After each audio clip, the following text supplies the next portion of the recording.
mengenai parenting style VOC, gentle, dan ada kemudian istilah strawberry generation yang kita lihat di sosmed nih banyak banget, by the way ya, bisa dilihat di screen-nya ya. Sebenarnya ini fenomena beneran secara medis dan psikologis gitu ya, atau cuman kayak label-labelan di sosial media aja?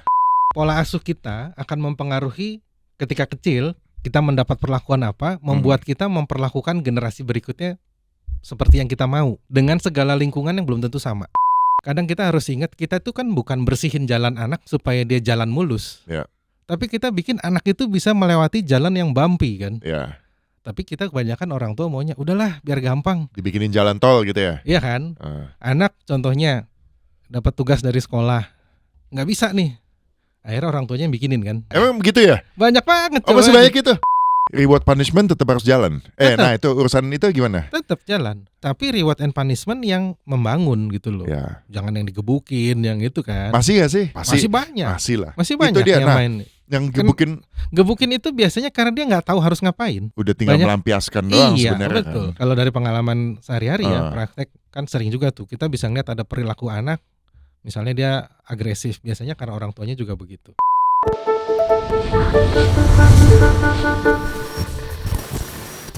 Kembali lagi guys di Broadcast, Bro Wijaya Broadcast bersama gue Christian Sugiono, PL99. Dan di episode kali ini, di topik kali ini menurut gue cukup seru gitu ya. Untuk para om bros yang udah punya anak atau sedang merencanakan untuk melahirkan atau membuat anak atau anaknya masih kecil. Jadi ini topik yang betul-betul relevan menurut gue. Karena secara saat ini kita sering banget dengar banyak istilah parenting yang macam-macam ya. Ada VOC parenting, ada gentle parenting, ada strawberry generation, dan segala macamnya. Nah, buat ngobrolin itu, gue udah ada bersama bro kita nih, ya, Dr. Martin Lehmann, PL93. Siap, apa kabar, bro? Baik. Silakan perkenalkan diri. Jadi bro ini dokter anak by the way ya, bro. Martin Lehmann ini dokter anak. Kegiatannya apa sih, dokter anak? Pasti praktek ya. Praktek gitu. Ya, jadi kalau dari dokter anak itu kita ngurusin anak, pasien anak dari kecil sampai 18 tahun.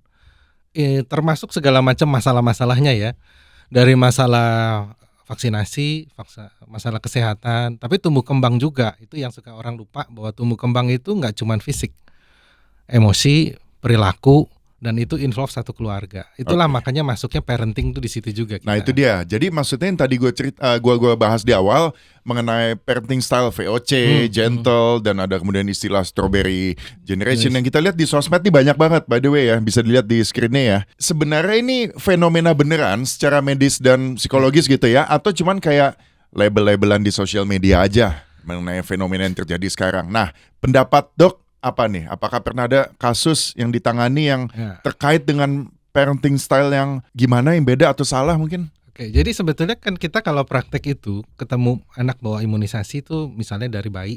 Kalau bayi nggak ada problem ya, tapi kan imunisasi itu sampai 5 tahun, sampai 6 tahun. Ada remaja juga.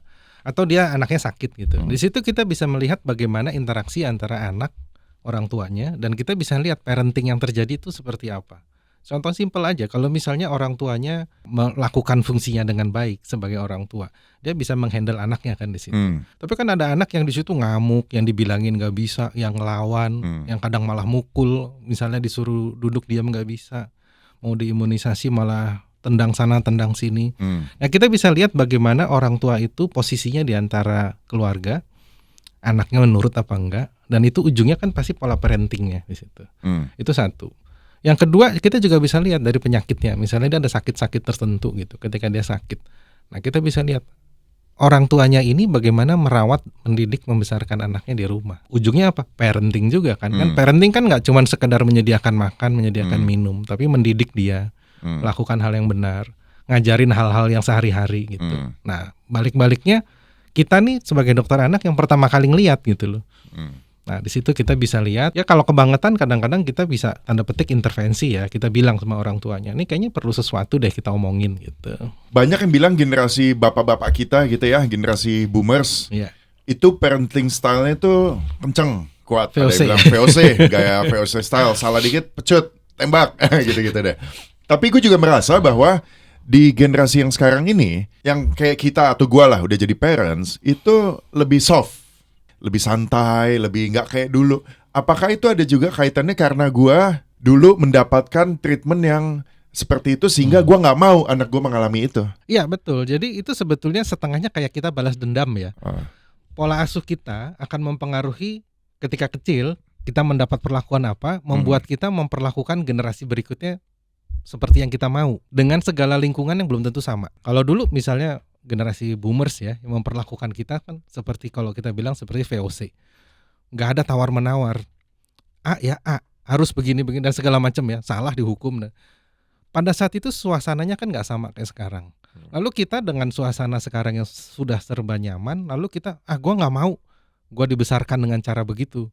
Maka setengahnya kayak kita balas dendam supaya kita waktu kecil dulu tidak sama seperti anak kita saat ini.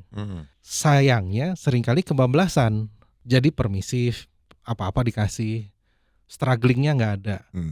Jadi saya suka bilang juga tuh, misalnya sama orang tua ya, yang kelihatan banget dia apa aja anaknya dikasih. Kita itu kan produk dari pola asuh yang dulu. Nah, maka anak kita adalah produk dari pola asuh kita. Kita harus mikir nih, anak ini 10 tahun lagi dengan yang kita kerjakan sekarang akan jadi apa? Makanya muncul ada gentle parenting, ada VOC parenting ya. Gentle parenting sama VOC parenting itu kan sebetulnya kayak pro kontra. Ada tendensi sekarang gentle parenting itu di-raise supaya memang kita melakukan lebih baik gitu. Sayangnya nggak semua orang bisa melakukan dengan baik. Ada dia terjerumus menjadi permissive parenting. Apa-apa dikasih karena nggak mau marahin kan. Dulu gua kecil dimarahin melulu. Gua nggak mau anak gua dimarahin gitu. Iya, emang begitu tuh kebanyakan kan.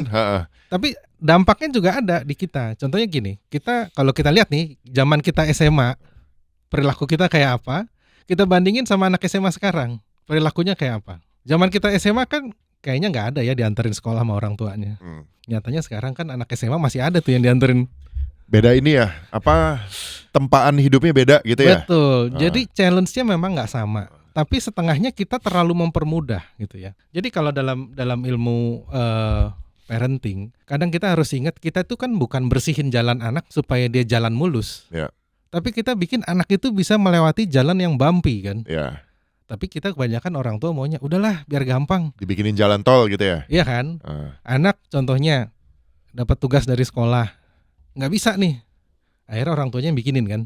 Bener gak? Emang begitu ya? Banyak banget. Masih banyak gitu? Banyak banget. Gue sih enggak sih. Gue justru ya kalau gue sebagai parents, gue justru pengen anak gue paling gak bisa.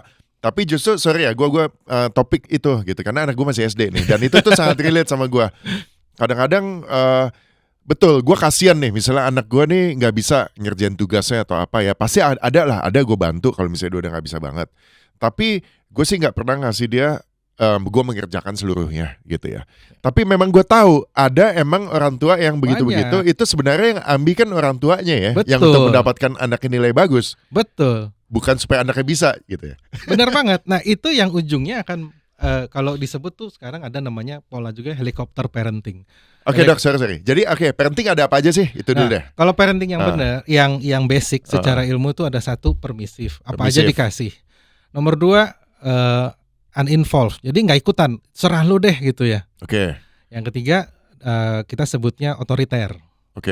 Yang keempat demokratis tapi suka juga disebut otoritatif. Jadi supaya nggak rancu dengan otoriter, saya sebutnya demokratis. Kalau helikopter tadi masuknya uninvolved. Helikopter itu tuh sekarang lain lagi. Jadi dia ini tren baru ya di antara 4 yang di luar yang 4 itu.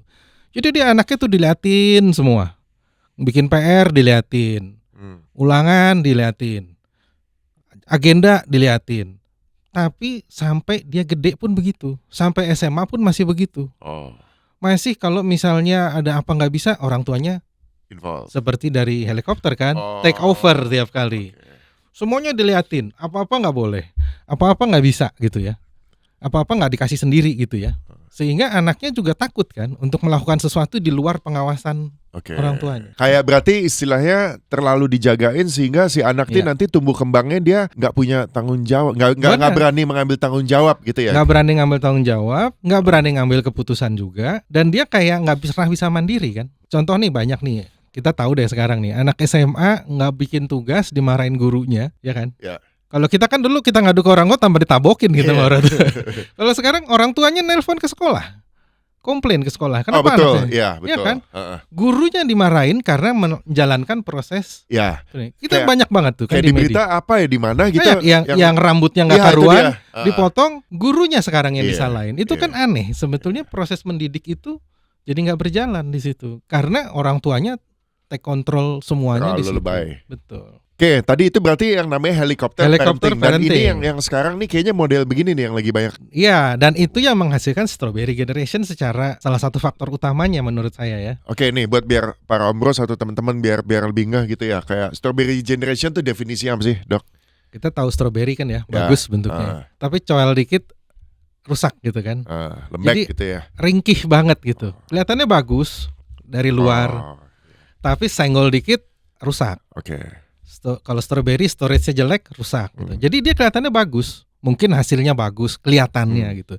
Tapi begitu dia ada trouble dia nggak bisa. Dia nggak resisten terhadap challenge. Dan fenomena yang dibilang strawberry generation ini yang kita tahu yang lagi rame ini adalah generasi yang sekarang jadi anaknya ya. Kebanyakan ya, rata-rata produk dari orang tua yang kalau nggak Gen X ya Gen Y. Si orang tuanya. Uh-uh. Berarti anak-anak kita dong. Iya, anak gua betul. yang dibilang strawberry generation. Betul, Oke. banyak yang kayak begitu. Terutama sekarang ya kalau mau lihat strawberry generation itu sekarang kan kelihatan bangetnya ketika di dunia kerja masuk kan. Dimarahin sama bosnya, Iya. toksik nih. Iya. Kalau dulu kita dimarahin, biar aja lah gitu kan. Oke. Ya enggak. Jadi kita enggak resisten terhadap challenge yang di luar prediksi kita. Strawberry itu terlalu rapuh karena dia tidak pernah mendapat challenge dalam saat dia berkembangnya. Oke. Kalau dia lagi SMA ada problem, orang tuanya turun tangan. Dia berantem dikit sama temennya, orang tuanya ribut, belain. Dia nggak pernah menyelesaikan masalahnya sendiri. Ketika hal yang dia rencanakan atau dia mau itu nggak sesuai plannya dia. Apa jadinya ketika dia kerja, nggak ada kan kerja mulus-mulus saja kan pasti ada segala macam. Maka dia akan nggak bisa adaptasi terhadap lingkungan yang berubah gitu. Oke. Kemudian ini kan dari versi yang tadi parentnya yang helikopter ya, gitu. Itu kan di aspek yang lebih gentle. Nah, kalau misalnya visi kita bicara sekarang yang the opposite, yang kebalikannya, yang parentsnya benar-benar, tadi yang helikopter terlalu involved tapi soft gitu ya. Enggak. Sekarang kalau gini, produknya dari parent VOC deh. Nah, kalau VOC strawberry generation lawannya apa? Generasi yang kalau, kuat. Iya betul. Karena begini, kalau dia model VOC zaman dulu ya, pada zamannya tanda petik VOC parenting itu bermanfaat membentuk kita jadi pribadi yang kuat. Tapi zaman berubah, situasi nggak seperti dulu. Challenge dari sekitar di luar orang tua juga banyak. Nah, dan pola asuh yang seperti keras seperti VOC itu lebih kayak otoriter kan. Otoriter itu ada dua kemungkinan resultnya. Satu, dia akan fight lalu dia survive. Atau satunya lagi dia nggak bisa fight lalu dia hancur. Yang akibatnya dia jadi minder, dia jadi nggak bagus juga depresi, kan? Apa yang begitu-begitu ya. Gitu, dia nggak dekat sama keluarganya. Dia punya dendam yang nggak bisa selesai gitu terhadap orang tuanya, ya kan? Dia menyalahkan kan dari situ. Karena dia ngerasa gue nggak disupport, gue cuma dihukum aja. Tapi kan ada juga orang yang ngerasa dia bisa survive dari situ, lalu dia ngerasa ya ini memang ngebentuk gue jadi tough gitu ya. Nah, tapi itu nggak bisa berjalan mati begitu tuh nggak bisa. Jadi ya, sebetulnya nggak ada pola parenting tuh yang strict sama terus nggak bisa. Ada saatnya kita harus tegas, keras, jelas. Ada saatnya kita ada toleransi. Jadi itu kayak main ini aja, balance. Mencari titik sweet spotnya. Betul. Gitu kan. Nggak ada yang 100% satu pola gitu. Ya, nah sekarang kita bicara ini ya. Nah, kebetulan gue punya anak nih, jadi sekalian kayak konsul dikit nih, lumayan nih konsul gratis nih. Nah, sweet spot gitu ya. Di aspek mana kita harus keras? Let's say contoh, yang kalau misalnya kita mau mengajari mengenai kedisiplinan, ya itu satu betul ya. Kita harus keras dong, di situ nggak boleh kita lembek. Tapi kalau aspek mana yang kita harus lembek? Dalam dia lembek nih, maksudnya nggak soft gitu ya. Let them decide gitu ya misalnya. Itu di aspek apa dok? Kalau gue bilangnya begini, kita keras kalau kita sudah warn sebelumnya. Ini bakal begini ya. Kalau kamu nggak begini, nggak ikutin yang saya bilang, someday kamu bakal problem di sini. Tapi kan namanya anak suka men-challenge gitu. Satu, kita kasih warning kan. Tapi dia akan melawan terus. Dan kita melihat itu membahayakan, ya kita bener aja kita keras. Keras tegas itu tidak berarti jahat ya. Kadang-kadang kita nggak bisa membedakan tuh. Bedanya begini, kalau kita keras tegas kita udah bilang kan nggak bisa, udah selesai. nggak bisa. Alasannya begini, jelas. Kita nggak menyerang individu gitu ya. Betul. Sorry. Contoh aspek satu deh, misalnya pulang jam 9 malam, ya harus jam 9 malam. Iya. Itu nggak boleh nego. Nggak Dan itu boleh. kita itu yang bagus kalau kita jaga di situ ya. Tapi kita tanya kalau misalnya nomor satu kan kita tanya dulu jam Ah. 9 nih nggak pulang. Ya. Nggak bisa jam 9 dia nggak pulang langsung tanpa explanation langsung dihajar kan. Tanya dulu kenapa. Bisa nggak mempertanggungjawabkan? Kalau nggak bisa ya kita kasih tegas sanksinya. Misalnya nggak boleh pergi lagi dulu berapa lama gitu kan. Tapi kalau misalnya dia kan beda, dia telat karena dia nggak mau berhenti main sama temennya, atau dia telat karena misalnya temennya ada musibah dia bantuin dulu. Nah ini bedanya di sini. Ya. Kita ada kasih kesempatan dia reason dulu. Betul. Dan kita baru ini. Yang suka salah orang tua itu nggak nanya anak itu dimarahin, tahu nggak kesalahannya apa? Si anak ini ngerti nggak kesalahan dia sendiri maksudnya gitu ya? Banyak loh orang tua main marahin, tapi ketika anaknya tanya, jadi salahnya apa sih? Orang tuanya bingung sendiri. Jadi karena udah emang kebiasaan marahin dan bawa kesel aja gitu. Kesel aja kan kita makanya kalau kita jadi orang tua itu ngadepin anak nggak boleh dalam kondisi kitanya sendiri punya beban di belakang ya. Iya betul. Udah bete di kantor, pulang. Anak ternyata nggak seperti yang kita expect, udah beres apa segala macam, terus dimarahin, terus anaknya bilang, loh kan saya nggak salah. Nah itu orang tua kadang-kadang kalau udah gitu tambah marah ya, tambah ngamuk kan. Iyalah. Nah jadi nggak bagus di situ. Nah itu. Okay. Sekarang ini tadi misalnya let's say kita contoh kedisiplinan pulang jam 9, ya oke, itu jelas kalau itu harus ditaati, tapi orang tua juga harus dengar kalau misalnya anak melakukan misal miss gitu atau melanggar, reasonnya apa, at least kita dengar. Nah kalau di urusan pendidikan, misalnya contoh, mau nggak mau pokoknya Asian parents, tau kan yang lu harus dapat A, lu harus dapat 10 terus, gua nggak mau belajar, wah anaknya itu dihajar, dikasih les apa segala macam kan banyak juga. Itu apa pendapat dok? Jadi gini, kita kan lihat effort sebetulnya. Kita ngajarin effort atau ngajarin hasil? Effort kan, kita mau ngajarin dia effort. Kalau dia udah belajar, terus dia somehow nggak bisa juga, ada gunanya nggak kita marahin? Enggak kan kita harus tanya kenapa sih kamu problemnya apa gitu. Beda dengan kalau misalnya dia nggak bisa karena nggak mau baca, nggak mau belajar, dia main game, itu kita marahin. Karena dia nggak suka. Nah, kita harus jelasin kenapa dia harus menjalani itu walaupun nggak suka. Nggak semua yang kita suka itu bisa kita, nggak semua yang kita dapat itu semua yang kita suka kan. Nah itu fungsi kita ngajarin sih. Memang kamu nggak suka nggak apa-apa, tapi kamu tetap harus bisa. Nah itu fungsi parenting itu dalam menjalani begitu. Seperti gue bilang, kita ngajarin dia ngelewatin bumpy road tuh bisa. Bukan kita bikinin jalannya mulus buat dia gitu. Dan dia harus get the message. Kenapa orang tuanya sikapnya begitu. Yang suka lupa, orang tua itu punya mindset bahwa anaknya itu dia kasih terus. Tidak mempersiapkan kalau suatu saat dia nggak ada. Ya orang tuanya udah nggak ada. Gitu maksudnya. Jadi kita tuh kan punya target mendidik anak, mempersiapkan ketika dia harus berdiri sendiri. Betul, kan. Mandiri. Dan itu kita harus punya timeline kan. Nggak bisa kita memperlakukan SMP SMA itu sama. Nah itu yang maka anak ini dia harus tahu kenapa dia harus ngikutin, kenapa dia harus nurut, kenapa ada hal yang menurut dia itu nggak cocok, tapi dia harus ikutin dulu gitu. Nah itu fungsinya parenting di situ. Nah kalau misalnya tadi barusan kita bahas yang mencari balance, sweet spot segala macam. Tadi dok juga sempat mention ada yang istilahnya parenting style-nya itu demokrasi ya. Apakah itu yang dinamakan demokrasi, yang sweet spot balance? Ya, jadi demokrasi atau otoritatif itu prinsipnya itu kita empati dulu. Kita tahu, oke, lu problemnya apa, si anak ini problemnya apa, tapi kan kita udah kasih batasan, yang nggak boleh apa, yang boleh apa. Dan ini nggak berubah. Tidak jadi lembek. Kalau udah nggak boleh, ya nggak boleh. Tapi alasannya ada. Ketika dia melanggar, kita tanya dulu kenapa melanggar. Alasannya begini-begini. Make sense nggak? Oh nggak make sense, ya tetap kamu salah. Jadi kita ngasih kesempatan dia ngasih alasan. Kita ada empatinya, tapi kita tidak menurunkan standar kita. Reward punishment tetap harus jalan. Nah itu urusan itu gimana? Tetap jalan. Tapi reward and punishment yang membangun gitu loh. Jangan yang digebukin, yang itu kan. Masih gak sih? Ya pasti. Masih banyak. Masih lah. Masih banyak itu dia, yang main. Yang gebukin. Gebukin itu biasanya karena dia nggak tahu harus ngapain. Udah tinggal melampiaskan doang sebenarnya. Betul. Kan. Kalau dari pengalaman sehari-hari ya praktek kan sering juga tuh kita bisa ngeliat ada perilaku anak. Misalnya dia agresif, biasanya karena orang tuanya juga begitu.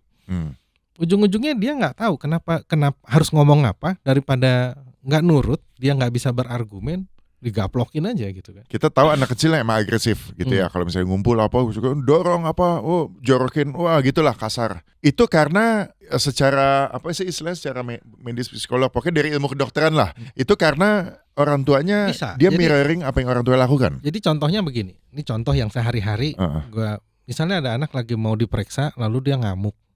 Ya let's say anak 3 tahun ya, ini real. Ketika dia mau diimunisasi dia nggak mau, dia menolak, dia pukulin ibunya, mau digendong dia pukulin. Itu kan nggak mungkin dia melakukan itu kalau dia tidak pernah melihat. Oh gitu ya? Gue pikir Pasti itu dia- naturalnya manusia. Enggak. Takut mau di jarum, takut Oke, takut, tapi sampai dia berani mukul ibunya, gitu. Oh ibunya. ya kan? Ya. Orang yang dipegang, yang ngurusin dia pukul, kemungkinannya dia pernah melihat orang memukul ibunya, jadi itu hal sesuatu yang biasa. Entah dia secara visual nonton di video atau apa, tontonan yang nggak sesuai umur, atau dia memang di rumah juga biasa begitu. Ya. Itu kan cermin banget bagaimana dia ini. Makanya gue bilang kalau dia ibunya bisa membawa anaknya take control, anaknya 3 tahun, bilang kamu duduk dulu diam ya, terus anaknya diam nurut. Berarti ini jelas di rumah nih ibunya take control jelas. Dan anaknya tidak ketakutan, kita bisa lihat. Kalau anaknya ketakutan mungkin nggak bagus. Tapi terus anaknya bisa komunikasi. Artinya si anak tahu bahwa ini udah disuruh dan gue nurut Ya. dengan sadar karena memang gue aman-aman aja kalau sama ibu gue. Percaya gitu ya. Ada trustnya. Tapi kalau dia udah nggak mau ngamuk, mukul sana sini kan berarti itu dia udah mencontoh apa yang dia lakukan di rumah. Apakah itu pasti begitu ya? Nggak selalu, tapi mostly iya. begitu Kan ya? nggak mungkin, nggak mungkin perilaku itu tiba-tiba di tempat lain nggak ada, tiba-tiba ketika itu muncul. Ya. Nah itulah Kan tadi spontan. dia ngelihat dari either ya mungkin orang tuanya berantem di depan dia gitu ya. Makanya kita nggak boleh berantem di depan anak kan ya. Iya betul. Itu kan dia mencontoh. Jangan Betul. lupa anak itu kan mencontoh aja. Tapi tadi let's say yang pukul lah gitu ya. Tapi kalau misalnya trait apa sih dari parents yang mesti dijaga jangan di depan anak, ya amit-amit kita nggak suka mukul lah gitu ya. Itu mungkin case tertentu. Tapi kadang kita suka bicaranya jadi galak apa istilah jadi teriak lah misalnya gitu. Nah itu efeknya ke anak jadi apa itu anak? Suka teriak juga ya? Iya kan jadi dia mencontoh ketika melihat orang tuanya menyelesaikan masalah dengan begitu, maka dia akan mencontoh itu. Mungkin nggak saat itu ya, tapi beberapa saat kemudian itu menjadi profil yang dia lakukan. Oh dulu kalau misalnya udah bete, udah apa tuh ngamuk-ngamuk tuh ya nggak apa-apa, emang begitu gitu kan. Bayangan dia kan begitu. Kan dia melihat nilai baik dan buruk itu semua yang dilakukan orang tuanya. Ya. Sampai suatu saat misalnya dia melihat figur lain, itu malah nggak bagus juga kan. Dia melihat ada orang tua lain, kok orang tua itu enak ya sama anaknya, baik. Itu malah tambah nggak karuan lagi. Anak itu malah kehilangan figur yang baik dari orang tua sebenarnya kan. Gitu ya. Sampai kalau udah bisa ngeliat begitu ya. Jadi kita sebagai orang tua, parenting itu kita harus berpikir apapun yang metode yang kita pakai, yang nggak mungkin saklek satu, itu pasti kan berubah. Ada saatnya kita tarik, ada saatnya kita lepas, ada saatnya kita dorong. Kita harus lihat anaknya, responnya dia apa. Terus kita melihat ketika kita ngomong, tujuannya itu dia ya. Kita dalam komunikasi kan kita ngomong sama anak, tujuannya adalah message kita sampai apa enggak. Bukan message kita keluar apa enggak. Ya betul. Yang biasa kan kita, pokoknya gue udah ngomong nih, betul. Lu harus nurut gitu deh. Tapi anaknya nggak ngerti, lalu dia nggak ngerti, lalu tidak melakukan. Terus kita pikir kok lu nggak mau dengerin sih, padahal dia nggak ngerti. Kita anggapnya dia bandel, dianggapnya ngelawan. Emang betul tuh, sama anak tuh sering lost in translation gitu. Bener. Ya. Istilahnya gitu. Kadang kita parents, bla kita yang merasa kita udah menyampaikan dengan pikiran adult, sedangkan anak kecil mungkin nggak ngerti tuh, nih nggak message nggak nyampe, gitu apa jadi nggak nyambung aja gitu. Tapi emang kebetulan gue seneng, gue masih ada inner child di gue gitu. Jadi kadang-kadang gue bisa masuk tuh pikiran anak untuk mencoba untuk ya begitu deh gitu. Nah tapi gini dok, tadi yang trait-trait anak melihat orang tuanya tukang pukul, kemudian mungkin tadi teriak-teriak atau apapun itu, munculnya itu setelah dewasa nanti atau itu tuh kayak trauma masa lalu kan sebenarnya yang ketika dewasa nanti baru muncul atau emang ya udah begitu pas terus? Remaja bisa aja muncul, bisa aja. Dia kan seiring waktu dia akan mencontoh pelan-pelan.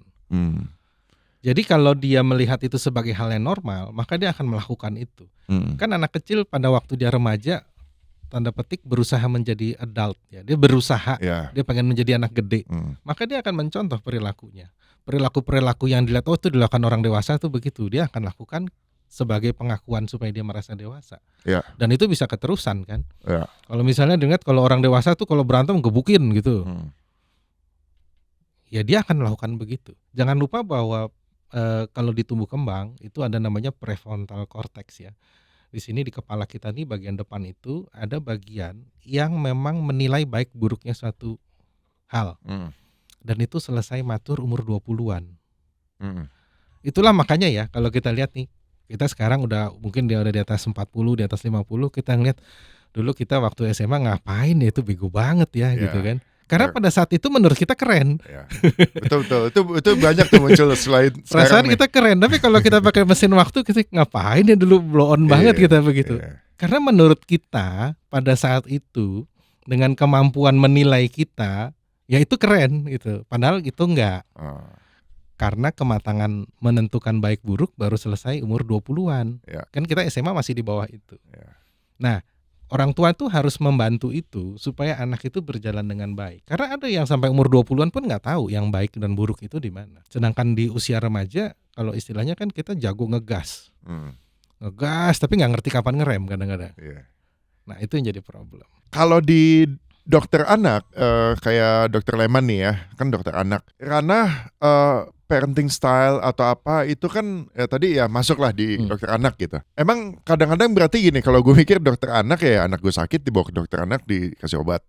Kalau ini kan sebenarnya harusnya parentnya yang dalam tanda kutip diobatin. Itu tuh maksudnya gimana dok? Betul ya? Betul. Jadi gimana? Tren sekarang dan ini cukup banyak. Kalau dulu kita memang paradigmanya datang untuk berobat.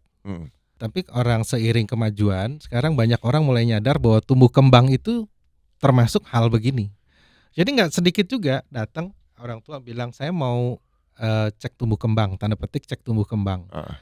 Periksa semua nggak ada apa-apa. Dia bilang iya emang nggak ada apa-apa, tapi saya mau konsul nih. Anak saya kok ini susah banget dibilangin. Biasanya orang awam itu akan berpikir anak saya ini termasuk berkebutuhan khusus nggak?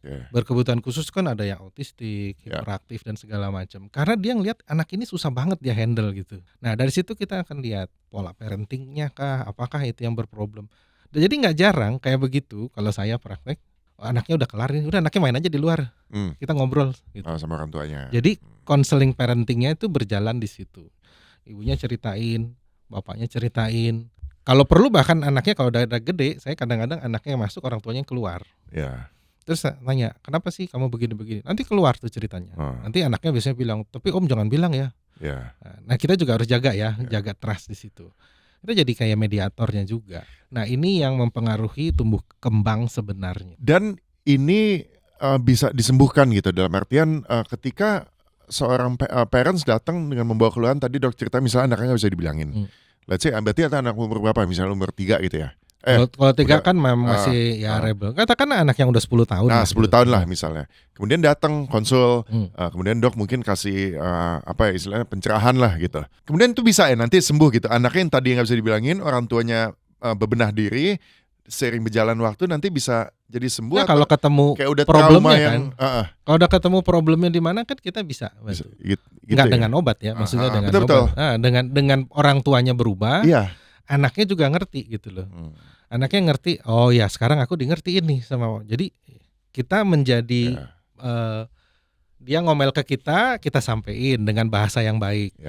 Sebaliknya gitu juga. Jadi kayak penengah. Jadi gitu penengah. Ya? Jadi fungsinya dokter anak sebagai di bidang parenting sebetulnya ada di situ.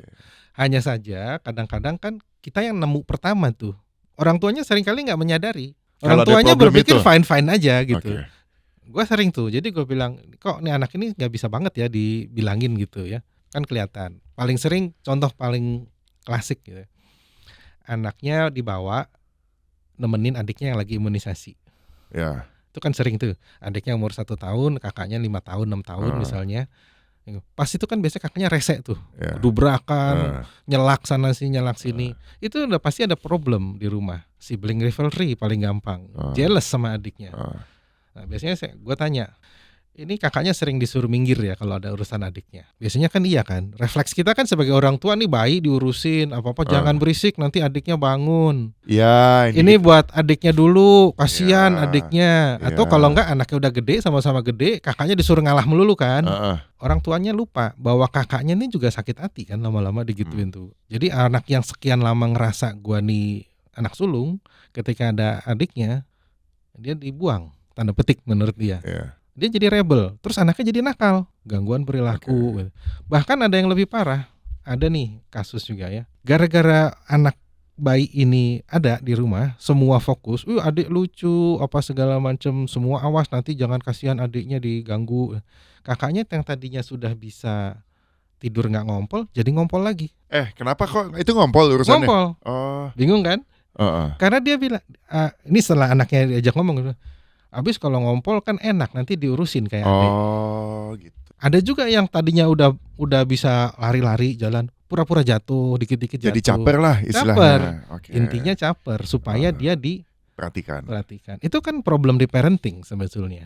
Parentingnya lupa terhadap anak yang pertama. Sebenarnya kan ada juga ya, misalnya kayak anak gue kebetulan 2, bedanya 4 tahun, satu 12, satu umurnya 8. Menurut gue dia so far sih cukup akur, dan kayak gap umurnya tuh pas tuh, ketika yang gede lahir, yang kecil lahir, berarti yang gede umurnya 4. Habis itu jadi makin agak dewasa lah, jadi kayak gak terlalu rebutan mainan gitu.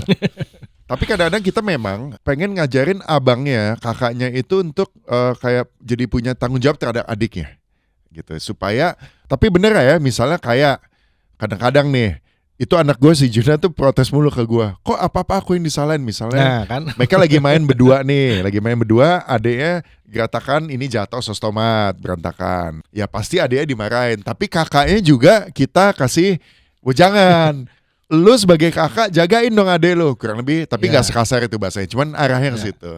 Itu gimana pendapat? Jadi pada dasarnya kita jangan profiling bahwa si adik yang dilindungin, kakaknya yang disalahin. Karena kan kita secara logika kita pikir ya kan lu lebih gede, harusnya lu yang jagain. Tapi kan dia juga sama-sama anak-anak masih. Ya. Jadi dia pikir kenapa gua juga yang disalahin gitu kan. Tapi berarti sebenarnya taktik gua dengan supaya si KKM berasa menjadi big brother gitu, harusnya nggak gitu kali ya? Dia dianggap bertanggung jawab, dibilangin kamu tuh mestinya ajarin gitu. Tapi jangan disalahin yang sama. Jadi sikapnya jangan sama gitu. Pasti nggak, yang kecil dipunish, yang ini cuma diomongin, dikasih ujangan gitu.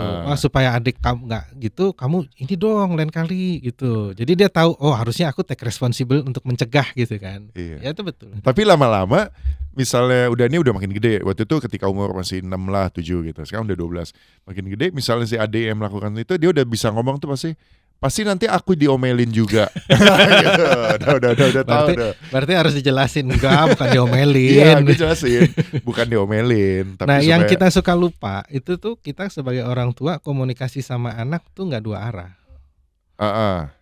Jadi betul. Jadi kita suka harus tanya. Kadang-kadang ada waktunya kita tanya, apa sih yang kamu nggak suka? Atau kamu kalau dibilangin begini, kamu perasaannya apa yang kamu rasa? Tapi jangan ada orang lain. Jadi berdua aja supaya dia bisa keluar tuh unek-uneknya. Kalau unek-unek itu keluar, dia kan ngerasa didengar. Ya kita tinggal dewasa aja menyikapi supaya kita juga nggak baper. Kadang-kadang kita jadi orang tua kan baper juga. Wah, ini anak udah dibelain, taunya begini lagi. Jangan lupa, ini anak kecil. Pikirannya nggak kayak gitu. Ya kalau sama anak kecil sih gue lumayan lah, itu tadi gue bilang, karena gue sendiri pun masih ngejaga sifat anak-anak gue untuk supaya bisa masuk lah gitu. Gue demen bisa ngobrol gue sama anak kecil. Nah, berarti kesimpulannya adalah gini ya, dari pembicaraan kita sekarang, bahwa parenting style itu nggak ada yang saklek harus seperti apa, disesuaikan dengan situasi dan karakter anak. Dan kitanya juga lagi punya resource apa untuk mendukung itu kan, situasi kita gitu ya. Tapi yang jelas kita harus belajar. Orang tua tuh harus belajar selalu, siapapun, untuk membaca situasi dan mencari yang paling tepat apa. Jangan ngerasa udah paling tahu gitu loh. Itu yang paling susah gitu. Ya betul. Ya betul sih. Emang kalau namanya jadi parents tuh gila, makin belajar ya. Kita juga harus belajar terus, anaknya belajar, orang tuanya juga belajar. Dan guru paling bagusnya adalah anaknya sendiri. Sebenarnya ya. Kita tanya kan responnya dia apa, dia melihatnya apa gitu. Nah, kita bukannya nurutin maunya dia, tapi kita tahu bagaimana membuat yang kita arahkan itu sesuai yang kita expect kan. Mantap. Emang nih bro, Dokter Leman ya, PL93. Prakteknya di mana bro? Siloam Simatupang. Jadi Om Bros, udah langsung aja ke Dokter Leman ya. Pokoknya alumni PL nih mantep-mantep. Kemarin gue udah ngobrol sama Dok Pande, sekarang gue ngobrol sama Dok Leman. By the way, kan di PL tuh ada komunitas Brodox ya? Iya. Dok Leman juga ya, jadi involve ya? Brodox itu pas lustrum yang 2015 ya, kita dulu dibikin. Kita sebenarnya dari awalnya ngumpulin aja data dari PL angkatan pertama, siapa sih yang dokter. Ya. Ternyata dari PL 69 ada Prof Aru, ada Prof Umbas segala macam, dan kita ada WA-nya sekarang. Sampai kita yang baru masuk ke FK pun kita join di grup gitu ya. Ada juga sih yang nggak ada waktu sehingga dia nggak mau gitu ya. Tapi manfaat paling gedenya tuh sebetulnya network ya. Network misalnya gini, ada siapa di antara teman-teman PL sakit, dirawat di mana, kita bisa calling, ada nggak yang di situ? Coba tengokin dong, ada problem nggak sih? Mantap. Kan gitu ya. Terutama kayak misalnya dulu pernah ada salah satu guru dia kecelakaan, terus kita cari, wah nggak ada yang di situ. Tapi kan ada kenal dari pihak mana, dari sekolah, waktu FK, waktu apa, tolong dong cekin kondisinya gimana, ada nggak yang bisa kita bantu. Misalnya ada nggak kesulitan, misalnya dia nggak butuh obat, butuh apa yang dia nggak bisa support. Nah paling nggak kita bantu itu yang satu. Yang kedua ya kita juga namanya network, kadang kita kalau misalnya mau nitip sesuatu, misalnya ngelihat kemungkinan merujuk pasien di sana, kira-kira bisa nggak handle kasus ini, atau tahu nggak orang yang handle gini. Jadi intinya sih network ya. Dan pastinya bantu satu sama lain. Tentunya dengan yang benar ya. Kalau misalnya nggak benar mah, itu juga. Sekarang ada berapa ini jumlah 150-an lah ya. 150-an tuh dokter semua. Itu sampai kalau yang masih di Fakultas Kedokteran mungkin 20-an lah. Ya, gitu 15-20 lah.